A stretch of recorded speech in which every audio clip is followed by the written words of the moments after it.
이 시간 총무로 수고하시는 백성년 집사님 기도 인도하심으로 제1여 전도의 헌신 예배를 시작하겠습니다. 지혜로운 여인은 자기 집을 세우되 미련한 여인은 자기 손으로 그것을 하느니라. 사랑과 은혜가 충만하신 하나님 아버지, 이 시간 1여 전도회 헌신 예배를 드릴 수 있도록 허락하여 주심에 감사드립니다. 이 예배의 시간 하나님을 사랑하는 마음으로 모였습니다. 주의 은혜를 사모하며 이 자리에 모인 근속들에게 하나님의 은혜를 내려 주시옵소서. 하나님, 특별히 여전도 회원들이 지혜로운 여인 되게 하여 주시옵소서. 여전도의 회원들이 주님 걸어가신 길을 따라 걸어갈 수 있도록 지혜와 힘을 주시기 원합니다. 회원들 모두가 가정의 어머니입니다. 미련한 여인처럼 제 손으로 집을 무너뜨리지 않게 하여 주시고 지혜로운 여인처럼 각 가정을 잘 세우게 하여 주시옵소서. 남편의 아내로서 잘 내조할 수 있도록 도와주시고 자녀들의 어머니로서 하나님께서 맡겨주신 귀한 자녀를 주의 길로 바르게 인도하며 양육할 수 있게 하여 주시옵소서. 하나님 아버지, 또한 우리 여전도회 회원들이 사랑의 사람이 되게 하여 주시옵소서. 가정에서 남편과 자녀들을 향한 사랑을 끊임없이 이 사랑의 아내, 사랑의 어머니가 될 수 있도록 축복하여 주시옵소서. 더 나아가 이웃 사랑을 실천하는 사랑과 섬김으로 교회와 지역사회를 위해 봉사하는 여전도회 되어서 주님의 뜻을 따르고 주의 사역이 확장되어가는 기이 쓰임받는 회원들이 되게 하여 주시옵소서. 하나님, 이 모든 일들을 기도의 삶으로 감당하는 여전도 회원들이 되게 하여 주시옵소서. 우리의 모든 사역들이 기도보다 앞서지 않게 하여 주시옵소서. 모든 일을 기도로 시작하고 기도로 마무리하여 주님의 뜻을 따라 모든 사역이 이루어지게 하여 주시옵소서. 오늘 우리에게 말씀을 전해주시는 목사님과 함께 하여 주셔서 성령의 능력으로 말씀 전할 수 있도록 도와주시옵소서. 감사드리며 예수님 이름으로 기도드립니다. 아멘.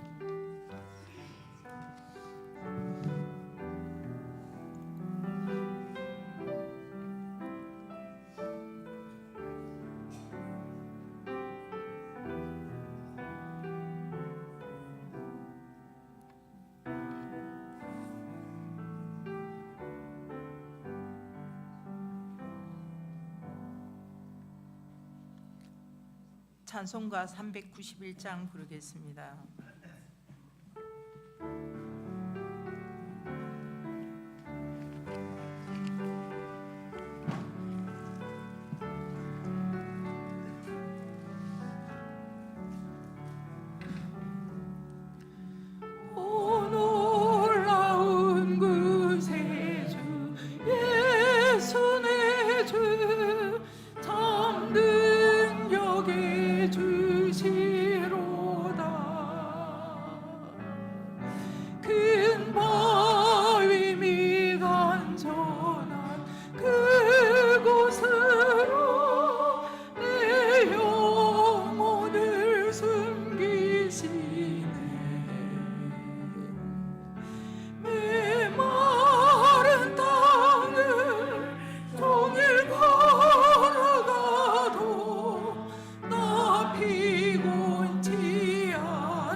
이 시간에 성경 봉독하겠습니다.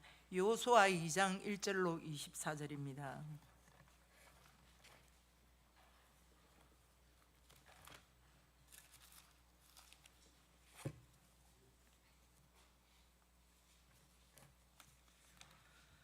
여호수아 2장 1절로 24절 한 절씩 교독하겠습니다. 눈의 아들 여호수아가 시딤에서 두 사람을 정탐꾼으로 보내며 이르되 가서 그 땅과 여리고를 엿보라 하매 그들이 가서 라합이라 하는 기생의 집에 들어가 거기서 유숙하더니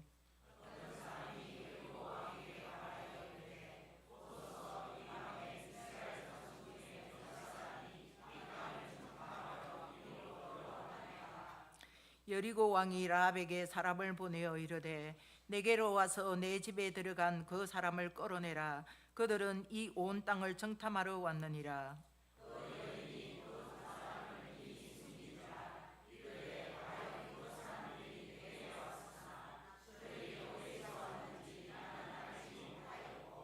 그 사람들이 어두워 성문을 닫을 때쯤 되어 나갔으니 어디로 갔는지 내가 알지 못하나 급히 따라가라. 그리하면 그들을 따라 잡으리라 하였으나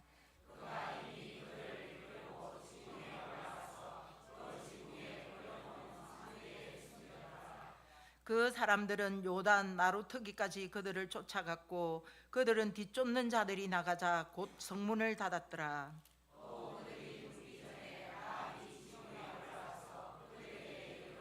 말하되 여호와께서 이 땅을 너희에게 주신 줄을 내가 아노라. 우리가 너희를 심히 두려워하고 이 땅 주민들이 다 너희 앞에 간담이 녹나니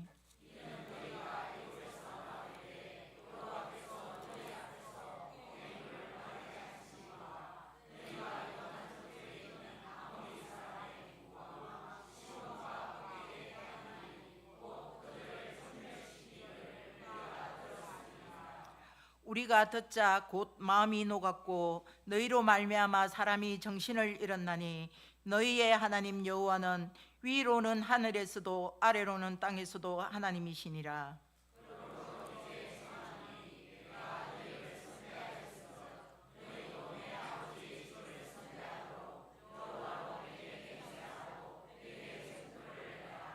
그리고 나의 부모와 나의 남녀 형제와 그들에게 속한 모든 사람을 살려주어 우리 목숨을 죽음에서 건져내라.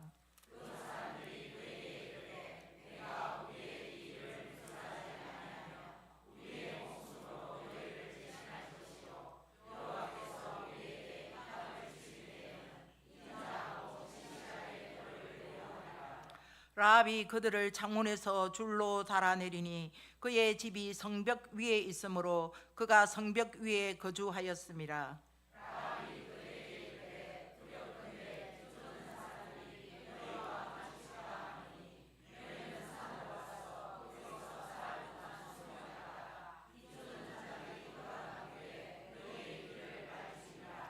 그 사람들이 그에게 이르되 내가 우리에게 서약하게 한 이 맹세에 대하여 우리가 허물이 없게 하리니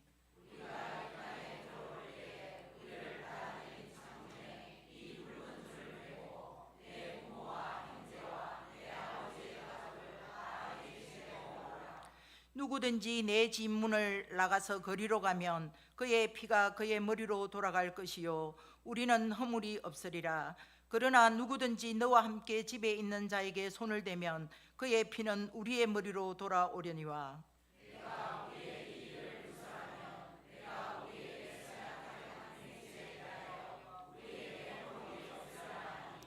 라합이 이르되 너희의 말대로 할 것이라 하고 그들을 보내어 가게 하고 붉은 줄을 창문에 매니라.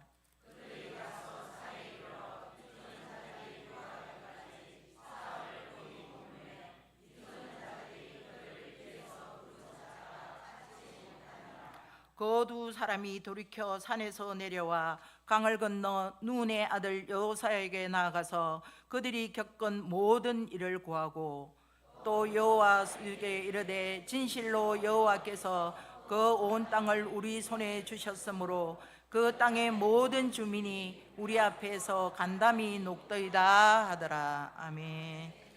자, 이 시간 우리 일여 전도회 회원님들 나와서 특송하시겠습니다.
이 시간 김대연 목사님 나오셔서 상천하지의 하나님이시라는 말씀으로 말씀 나누실 때 은혜 많이 받으시기 바랍니다.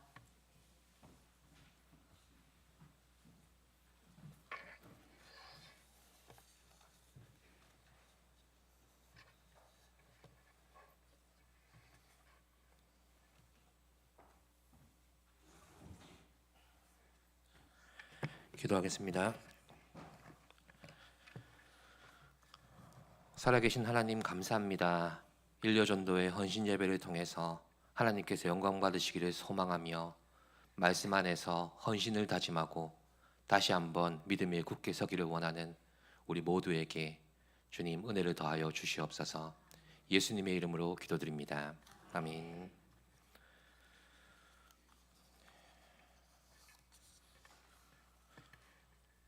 성경에 등장하는 믿음의 사람들 가운데 어떤 이는 도무지 하나님의 일을 감당하기에는 역부족으로 보이거나 또 그런 직업이고 또 그런 출신 배경을 가지고 있지 않은 사람들이 보입니다. 하지만 그런 인물들의 신앙 여정을 우리가 살펴보면 볼수록 되려 우리에게 은혜가 되고 도전이 되는 것은 하나님은 사람의 직업이나 외모나 신분이 어떠하든지 간에 그들을 통하여 하시고자 하시는 일들을 반드시 이루시고야 많은 분이라는 사실을 우리가 깨닫게 되기 때문입니다. 그러므로 오늘 본문 여호수아 2장의 주인공도 라합이 아니라 실은 라합을 통해서 역사하시는 하나님이 확실합니다. 또한 허물과 죄로 가득한 우리가 본문을 통해 만나게 되는 하나님은 그러한 우리를 통해서도 반드시 역사하시는 하나님이십니다. 더 나아가 우리의 연약함이 아니라 하나님의 거룩하신 능력을 우리가 경험할 때 우리는 감사함으로 주께 헌신할 수 있게 되는 것입니다. 이 시간 일요전도의 회원들 모두가 라합의 고백과 같이 상천하지의 하나님을 고백하는 은혜가 있기를 소망합니다. 또한 말씀을 통해 우리 각자에게 주시는 깨달음대로 헌신하는 주의 백성들이 다 되시기를 기도합니다. 첫 번째 본문을 통해 묵상할 내용은 하나님께서는 기생 라합의 사건을 통해 우리의 변화된 영적 신분을 확인하라고 하십니다. 본문의 배경은 출애굽한 이스라엘 백성이 요단강 동편에 진치고 있었을 때입니다. 여호수아와 이스라엘 백성이 하나님께서 약속하신 가나안 땅을 정복하기 위해서 준비할 무렵 같은 시기에 요단강 서편에서는 기생 라합의 이야기로 여리고성 전투의 실타래가 서서히 풀려지고 있었습니다. 여호수아는 가나안 정복의 첫 번째 관문인 여리고로 정탐꾼 2명을 보냅니다. 여리고는 아모리 족속의 도시로서 지구상에서 가장 낮은 곳에 위치한 도시입니다. 해수면보다 무려 250여 미터나 낮은 곳에 위치한 그런 도시죠. 하지만 여리고의 거대하고 견고한 이중 성벽은 역사 속에서 그 위력을 아직까지 자랑합니다. 그리고 아모리 족속은 어린 아이조차 우상의 제물로 바치는 악한 관습을 가진 족속이었습니다.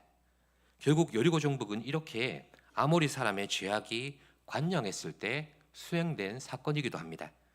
이제 이렇게 죄악이 관영했던 여리고성에 살고 있던 기생 라합에게로 우리 시선을 돌려보겠습니다. 본문에 의하면 라합은 기생이라고 소개되고 있는데 오늘날의 성매매 여성이라고 볼 수 있습니다. 인류 역사 속에서 성매매는 가장 오래된 직업 중에 하나로 알려져 있죠. 여호수아 당시에는 2종류의 성매매가 이루어지고 있었는데 하나는 가난 때문에 돈을 벌기 위해 생계형 성매매 여성으로 전략한 부류였습니다. 다른 하나는 이방 신전에서 다산의 축복을 기원하면서 종교적으로 벌이던 그런 성매매가 있었습니다. 본문 15절 기록에 의하면 라합의 집이 성벽 위에 있었다고 하는데 이 기록을 통해서 라합이 이방 신전에서 제사를 위해 성매매를 했던 여성은 아니리라 보입니다. 또한 여호수아 당시에 생계를 위해 성매매를 해야 했던 여성들은 성문 입구에서 베일을 쓰고 앉아 손님을 끌거나 호객 행위를 했다고 합니다. 이런 상황을 통해서 추측하기로는 아마 기생 라합도 여리고 성문에 앉아서 그렇게 호객 행위를 하고 있지 않았을까 합니다. 그러므로 라합은 여리고에서 가장 천한 계층에 속했던 사람 중에 한 사람이었습니다. 더 나아가서 사람들에게는 마치 나병 환자처럼 가까이 하고 싶지 않은 그런 부류의 여인이었던 것입니다. 그렇다면 본문을 따라 이런 상황에 있었던 라합의 심경을 우리가 한번 읽어보았으면 좋겠습니다. 앞서 말씀드린 것처럼 지금까지 인간 대접을 받지 못하고 또 남성의 욕망에 의해서 노리개 취급을 당했던 기생 라합이 여호수아가 보는 정탐꾼에게 호의를 베풉니다. 그들을 숨겨줌으로써 그들에게 신뢰라는 것을 얻게 됩니다. 이게 잘 생각해 보면 자신을 무시하면서 그저 욕망의 대상으로 대하던 동족인 아모리 족속보다 오히려 비천한 신분에 있는 자신에게 목숨을 의탁하고 있는 이방 민족의 정탐꾼 2명에게서 동병상련의 동정심과 신뢰를 느꼈던 그런 상황인 겁니다. 그러니 앞으로 벌어질 여리고성 공략 때에 자신과 자신의 가족의 생명을 걸고 정탐꾼과 약속을 함으로써 아마 생애 처음으로 인간다운 대접을 받게 된 상황이라고 볼 수 있습니다. 그리고 여호수아가 보낸 2 정탐꾼도 그 많은 아모리 족속의 집 가운데 제일 비천한 신분에 있던 성매매 여성의 집에서 안전함과 이러한 정보를 얻게 될 줄 어떻게 알았겠습니까? 그렇습니다. 이런 배경과 상황들을 단추처럼 하나씩 채우고 보니 그 이면에서 작용하고 있는 한 실체가 서서히 드러나는 겁니다. 지금 본문에서 이어지고 있는 이 사건은 라합과 정탐꾼의 얽히고 설켜 있는 이해관계를 말하고 있는 것이 아니라 사실은 하나님의 세밀한 섭리 안에서 이루어지고 있는 일들입니다. 하나님께서는 2 정탐꾼을 통해서 여리고성 공략에 필요한 정보를 얻게 하셨을 뿐만 아니라 그 땅의 원주민 가운데 라합 가족을 구원하기 원하셨던 겁니다. 결국 하나님의 섭리에 의해서 선택받은 라합은 이방인 성매매 여성으로서 치욕적이고 소망이 없었던 삶을 청산하고 예수님의 족보의 한 부분을 차지하는 하나님의 은총의 삶으로 회복된 것입니다. 이 사건을 두고 신약의 야고보서는 이렇게 정리하고 있습니다.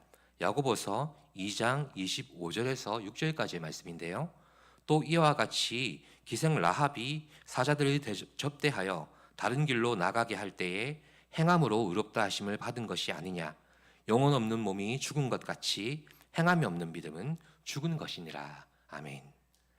믿음과 행함의 일치를 강조하고 있는 야고보서에서 비천한 신분에 있는 이방 여인을 언급하면서 라합의 행동을 통해서 이스라엘의 2 정탐꾼이 생명을 빚지게 되었고 결국 라합의 가족이 여리고성이 멸망하는 가운데서도 구원을 얻게 된 것이라고 말씀합니다. 그녀가 정탐꾼을 향해 보였던 선한 행동이 하나님으로부터 의롭다 하심을 얻게 된 믿음이라고 정의하고 있는 것 아닙니까? 그렇습니다. 라함은 행함이 있는 믿음, 즉 살아있는 믿음을 가진 그리스도인의 참 모델이 되는 것입니다. 히브리서 11장 31절에서도 이 사실을 확증합니다. 믿음으로 기생 라합은 정탐꾼을 평안히 영접하였으므로 순종하지 아니한 자와 함께 멸망하지 아니하였도다. 아멘. 그리고 여기서 더 주목해 볼 것은 출애굽한 이스라엘 백성 가운데는 비록 육신적으로는 이스라엘 사람이었지만 광야 40년 동안에 하나님께 불순종해서 죽었던 사람, 즉 참 이스라엘이 아닌 사람이 너무나 많았습니다. 실제로 여호수아와 갈렙을 제외한 광야 1세대 모두가 가나안 땅을 밟지 못하고 광야에서 다 죽었습니다. 유대인이라고 해서 모두가 참 유대인은 아니었던 것입니다.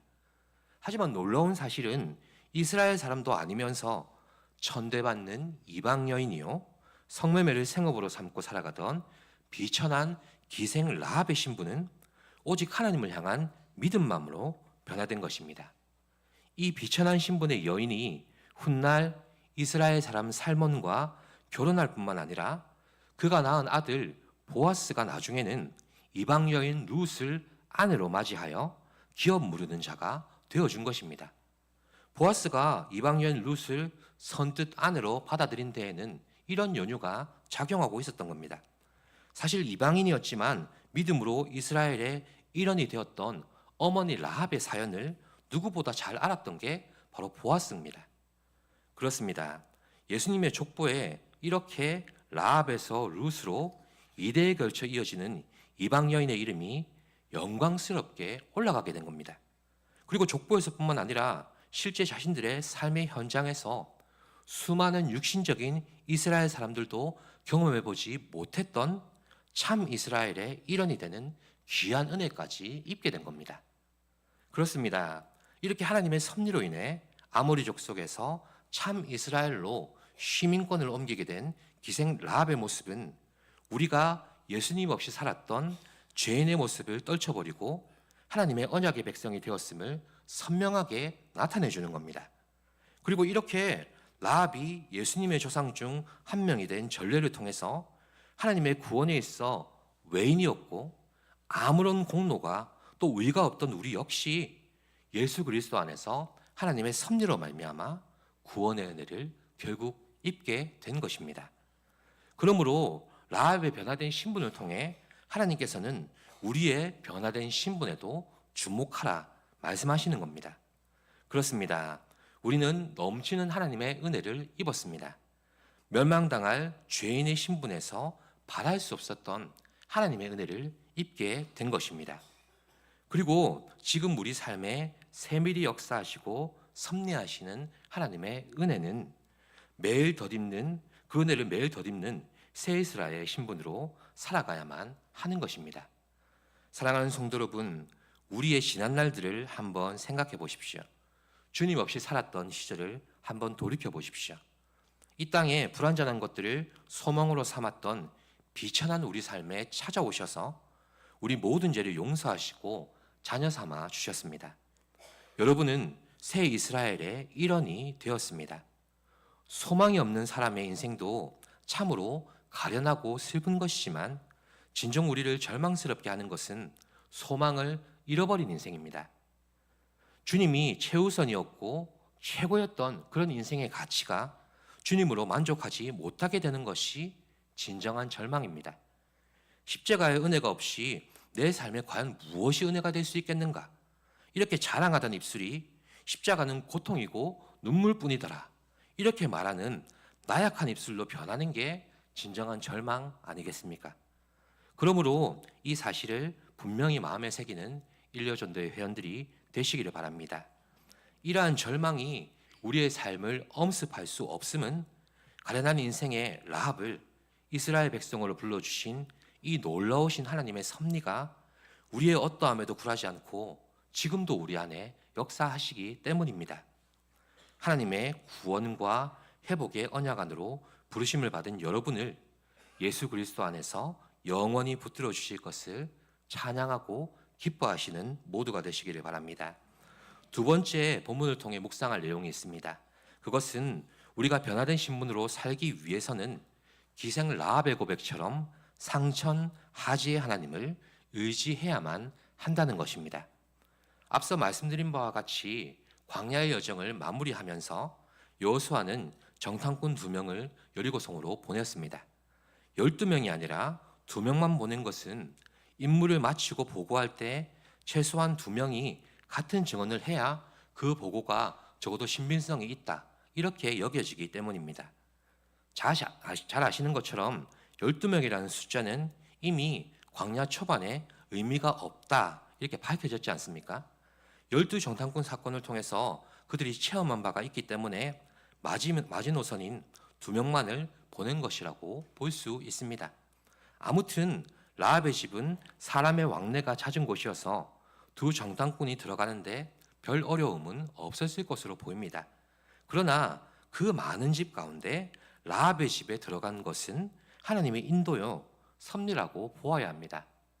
본문에 의하면 정탐꾼들이 라합의 집으로 들어간 것을 누군가 목격하게 되었고 그 사실을 여리고 왕에게 보고합니다. 결국 왕의 군사들이 몰려와 정탐꾼을 내놓으라고 라합에게 명령합니다. 라합은 2사람이 왔지만 그들이 누구인지 몰랐다고 하면서 지금 산으로 갔으니 추격하면 아마 잡을 수 있으리라 거짓말을 합니다. 그런데 왕의 종들은 라합의 집안을 잠깐이라도 수색해 보질 않고 순순히 그녀의 말을 믿습니다. 여기서 우리 신앙생활 속에 종종 다가오는 질문이 하나 등장합니다. 그렇다면 하나님은 사람의 거짓말을 통해서도 역사하시는가? 이것입니다. 여기서 우리가 염두에 두어야 될 것은 이스라엘 사람들에게 있어서 진리라는 것은 어떤 사건이나 사실을 밝히거나 증명해냄으로써 드러나게 되는 그 의미를 말하는 게 아닙니다. 그것이 하나님의 뜻과 관련된 것인지 아닌지 그 기준에 따라서 그게 진리인가 아닌가가 결정지어지는 것입니다. 이런 의미에서 이스라엘 백성과 하나님을 두려워했던 라합의 말은 거짓말이 아닙니다. 거짓말을 거짓말이 아니라고 말씀드리는 게 아니라 앞으로 벌어질 여리고성 전투를 통해 하나님의 구원과 역사가 나타날 것을 믿었던 라합이 동족에게는 거짓말을 했을지언정 하나님 앞에서는 거짓말을 하지 않았던 것입니다. 우리는 이 사실이 거짓인가 아닌가 이것보다 이로 인해 라합이 겪게 될 위기를 한번 보아야겠습니다. 그녀가 이방인에서 하나님의 백성이 되기 위해서는 동족을 포기하는 그런 결단이 있어야만 했습니다. 결국 그녀는 결단을 했고 위기 상황이 지나간 후에 두 정탐꾼은 라합의 집 창문에서 내린 밧줄을 타고 내려가 도망하게 됩니다. 라합은 자기 목숨을 담보로 하고 정탐꾼을 지붕 위에 숨겨 주었던 것이죠. 도대체 어디서 이런 용기와 결단이 비롯되었겠습니까? 라합이 전능하신 하나님에 대한 소문을 듣고 그 소문을 듣기만 한 것이 아니라 믿었기 때문입니다. 10절에서 11절 말씀인데요. 우리 함께 보시면서 라합의 놀라운 고백을 한번 들어보도록 하겠습니다. 10절 11절입니다. 이는 너희가 애굽에서 나올 때에 여호와께서 너희 앞에서 홍해 물을 마르게 하신 일과 너희가 요단 저쪽에 있는 아모리 사람의 두 왕 시혼과 옥에게 행한 일 곧 그들을 전면시킨 일을 우리가 들었음이니라. 우리가 듣자 곧 마음이 녹았고 너희로 말미암아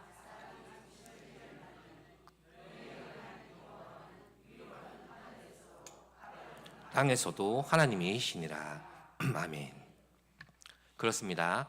보신 대로 이스라엘의 하나님께서 40년 전에 자기 백성을 애굽에서 이끌어 홍해를 건너게 하셨습니다. 광야에서도 보호해 주셨고 요단 동편의 아모리 족속도 능히 물리치게 하셨다는 그 소문을 듣고 믿었기 때문에 이같이 위험한 일을 라합이 결단할 수 있었던 것입니다. 물론 믿음은 들음에서 난다 이런 로마서 말씀도 있지만 광야의 수많은 기적을 체험하며 하나님의 거룩한 법궤를 가지고 있던 이스라엘에게서조차도 발견하지 못한 믿음을 이 이방 여인의 신앙 고백에서 발견한다는 것은 정말 놀라운 일입니다. 하나님의 형용할 수 없는 기이한 일을 체험한 광야의 현장에서 또 이스라엘의 장막에서는 불평과 원망의 신음소리가 숱하게 들려왔지만 놀랍게도 비청한 이방 여인 그 기생의 입술에서는 오히려 광야에서 행하신 하나님의 역사가 찬양을 받고 있지 않습니까? 기적의 현장을 이미 숱하게 체험한 이스라엘 쪽에서 이런 고백과 이런 찬양이 있었다면 그건 놀라운 일이 아니었겠죠. 그런데 그 반대 상황 아닙니까? 이스라엘에게서 찬양받지 못하고 높임받지 못했던 그 광야의 일들이 그저 소문으로만 들은 여인의 입에서 어떤 고백으로 나온 것입니까? 위로는 하늘에서도 아래로는 땅에서도 하나님이시니라. 그 하나님께서 이 일을 행하셨다. 이 문장이 예전 개역 성경에는 이렇게 번역되어 있습니다. 너희 하나님 여호와는 상천하지의 하나님이시니라. 정말 놀라운 고백입니다. 그저 소문으로만 들은 그 하나님을 하늘과 땅 모든 만물의 하나님이시라고 고백한 것이죠. 그리고 그녀에게 있어 이스라엘의 하나님은 그저 두려움의 대상으로 멀리서 바라볼 그런 대상이 아니라 그 하나님께서 나와 내 가족을 반드시 구원하실 것이라는 믿음과 신뢰의 대상으로 의지하기까지 한 것입니다. 라합은 자기가 정탐꾼을 숨겨주고 선대한 것을 기억하고 자기 자신뿐만 아니라 가족과 일가 친척 모두를 살려줄 것을 정탐꾼들에게 요청합니다. 21절에 보니 라합은 정탐꾼들을 보내자마자 자기 집 창문에 그들과 약속한 대로 붉은 줄을 달았습니다. 이것이 하나님을 믿으며 그의 구원을 간절히 소망했던 라합의 믿음의 모습입니다. 그리고 이어지는 본문 가운데 우리 눈에 문자로는 보이지 않지만 믿음으로 볼 수 있는 하나님의 역사가 계속해서 이어집니다. 22절에 따르면 두 정탐꾼이 여리고 근처의 산에서 3일간 숨어 있었는데 여리고 왕이 보낸 군인들이 그들을 찾지 못했다는 겁니다. 그리고 나중에 여리고 왕의 군사가 두 정탐꾼을 찾지 못한 이유로 라합을 신문했다거나 괴롭게 했다는 기록도 발견할 수가 없습니다. 그러니 보이지 않는 하나님의 이 숱한 역사가 오늘 본문 2장 안에 얼마나 많이 스며들어 있습니까? 라합의 상천하지의 하나님이라는 신앙 고백이 우리를 감동케 하지만 이어진 사건 속에서 드러나는 하나님의 역사도 그녀를 구원하시기 위해 약속을 지켜내시는 하나님의 신실하심이 느껴지는 감동의 장면이 아닐 수가 없는 겁니다. 그렇습니다. 라합은 믿음의 여인이었습니다. 비록 이스라엘의 제사에 한 번도 참석해 본 적이 없는 여인입니다. 율법을 한 번도 들어본 적이 없는 여인입니다. 광야의 하나님과 그가 행하신 모든 이적을 단 한 번도 체험해 보거나 본 적도 없습니다. 그러나 라합은 살아 역사하시는 하나님, 크고 두려우신 하나님, 또 믿는 자에게 자비를 베푸시는 하나님을 믿었던 것입니다. 그리고 라합은 두 정탐꾼을 만난 후부터 장차 오실 예수님의 예표인 그 여호수아가 군대를 이끌고 여리고로 올 때까지 그 여리고성에서 나그네로 살아야만 했습니다. 그러므로 이것이 우리의 삶의 방식이 되어야 합니다. 이방의 여인 라합이 믿음으로 이스라엘 백성이 된 것처럼 우리가 예수님을 믿고 거듭난 후부터 주님이 다시 오실 때까지 천국 백성의 신분을 가지고 우리는 살아가게 되지 않습니까? 하지만 우리에게 주어진 이 땅에서의 삶은 나그네로서 늘 깨어 있어야만 하는 것입니다. 우리를 먼저 부르실 것인지 아니면 우리 세대에 주님의 오심을 보게 될 것인지 우리는 그것을 알 수 없지만 떠날 준비와 맞을 준비를 하면서 살아가야 합니다. 이 땅의 삶 가운데 웃을 일이 많은 행복한 나날들이 되기를 바라면서도 그것이 내게 너무 큰 행복이 되지 않길, 너무 큰 만족이 되지 않기를 살펴야 하는 것이 바로 주가 오심을 기다리는 그리스도인의 삶이라는 것입니다. 우리가 사모하는 주님은 약속의 말씀대로 역사의 마지막 날에 구원주로 심판주로 우리에게 임하실 것입니다. 결국 하나님께서는 라합의 믿음과 사모함을 향해서 어떻게 응답하십니까? 14절 말씀을 함께 보시죠. 14절입니다. 그 사람들이 그에게 이르되 내가 우리의 이 일을 누설하지 아니하면 우리의 목숨으로 너희를 대신할 것이요 여호와께서 우리에게 이 땅을 주실 때에는 인자하고 진실하게 너를 대우하리라. 아멘. 예, 인자하고 진실하게 너를 대우하리라. 이런 신분과 처지에 있던 이방 여인 라합의 믿음을 통해서 목숨을 건지게 된 정탐꾼들의 고백이 바로 이겁니다. 라합은 홍해를 가르시고 광야 40년 동안 한결같이 먹이시고 입히신 능력과 언약의 하나님을 믿었습니다. 라합은 이스라엘 통해서 이루어 가실 가나안 정복 계획을 믿었기 때문에 주저함 없이 이스라엘의 백성이 되기를 원했습니다. 그로 인해 라합은 인자와 진실의 복을 받게 된 겁니다. 하나님의 인자하심, 즉 헤세드와 진실하심, 이 에메트의 복은 둘 다 하나님의 언약과 관계된 복입니다. 둘 다 인간의 어떠함이 아니라 하나님의 신실하신 성품에서 비롯된 약속입니다.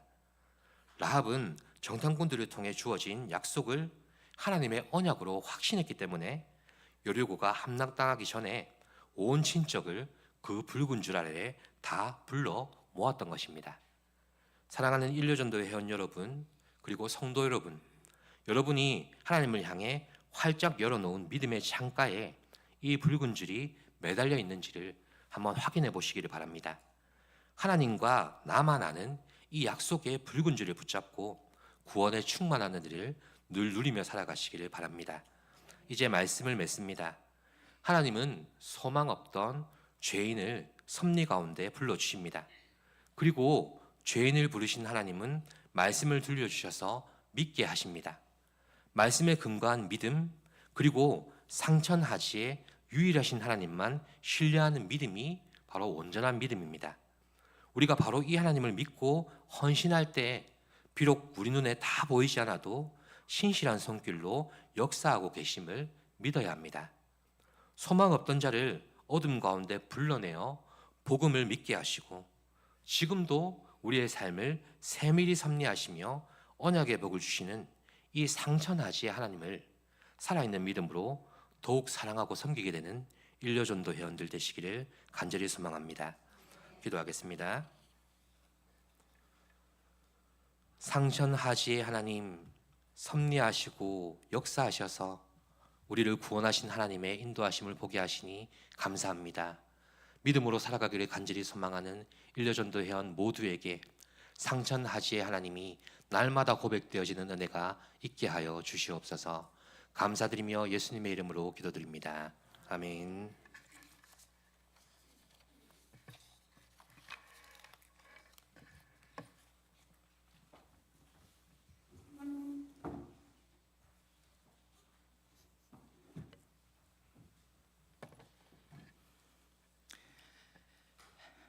예, 죄인의 신분에서 그리스도를 통해 또 우리가 하나님의 자녀된 신분으로 바뀌어지게 된 것을 감사합니다. 이 시간 370장 부르면서 봉헌하시겠습니다.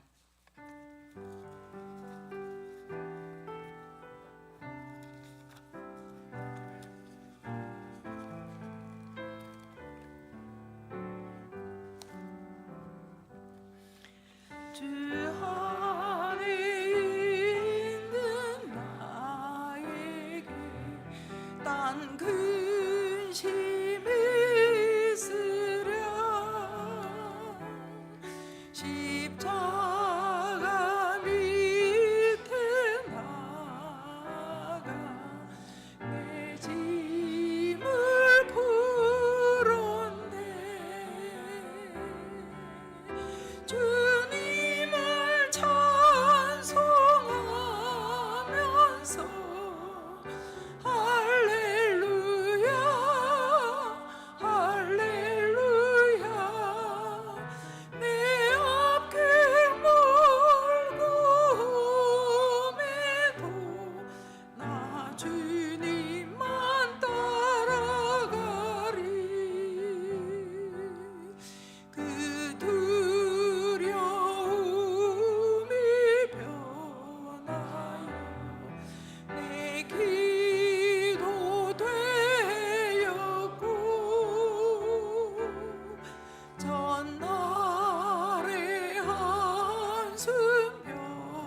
김정희 회계 집사님 기도하시겠습니다.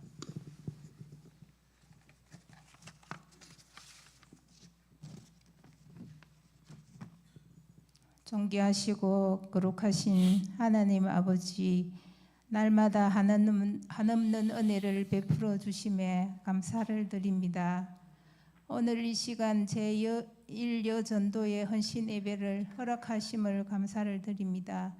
분주한 일상 속에서도 늘 하나님 아버지께 소망을 두고 주님의 말씀과 뜻에 따라 저희 여전도회가 교회와 하나님 아버지의 영광을 위해 빛과 소금의 역할을 잘 감당해 왔는지 되돌아보게 하옵소서.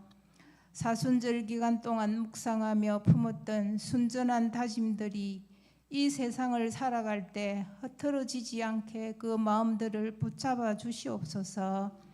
저희 여전도회가 언제 어디서나 하나님의 향기가 넘쳐나게 하옵소서.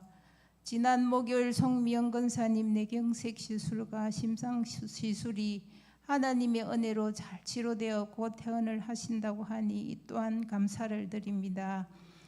어제 저희 제1열 전도회가 주님의 은혜와 많은 손길의 도움으로 수련회를 잘 다녀왔습니다. 감사드립니다.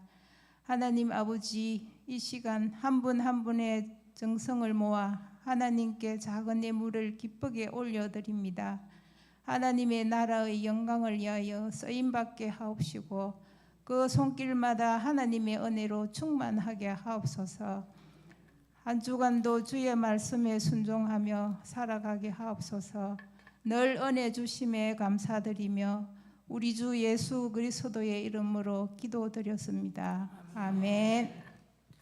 목사님 나오셔서 강구하시고 축도하심으로 제1여 전도회 헌신 예배를 마치겠습니다.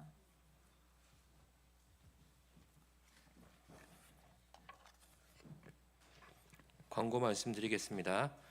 종교인 첫날 새벽기도 5월 1일 목요일 오전 5시 30분 본당에서 모이도록 하겠습니다. 김영우 안수 집사님 기도 주시해 주십니다.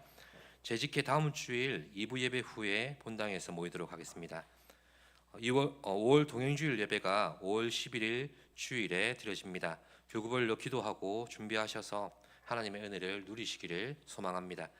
교구 1교구 새섬교회이고요. 교구장 박성영 장로님이십니다. 구역은 중림, 용남, 무전, 화평, 양선이고요. 2교구 호두교회를 방문합니다. 이명열 장로님 교구장이시고요. 명정 1구역, 명정 2, 명정 3, 온유 구역입니다. 3교구 추도교회를 방문할 예정이고 김부정 장로님 교구장이십니다. 구역은 미수 1, 미수 2, 미수 3 희락구역입니다. 4교구 생명수교회를 방문할 예정이고 교구장은 최한길 장로님이십니다. 구역은 북신, 도남, 도천, 사랑, 자비구역입니다. 수요기도의 기도 순서는 윤혜원 집사님 준비해 주시겠습니다. 예배 마친 후에 구역장 권찰 모임 이곳에서 모이도록 하겠습니다. 축도하겠습니다. 주 예수 그리스도의 은혜와 하나님의 극진하신 사랑과 성령님의 교통하시고 인도하심이 상천하지의 하나님을 신뢰하며 헌신하기를 다짐하는 일요전도 회원과 이곳에 모인 모든 성도들 위해 영원토록 함께 하시기를 간절히 축원하옵나이다. 아멘.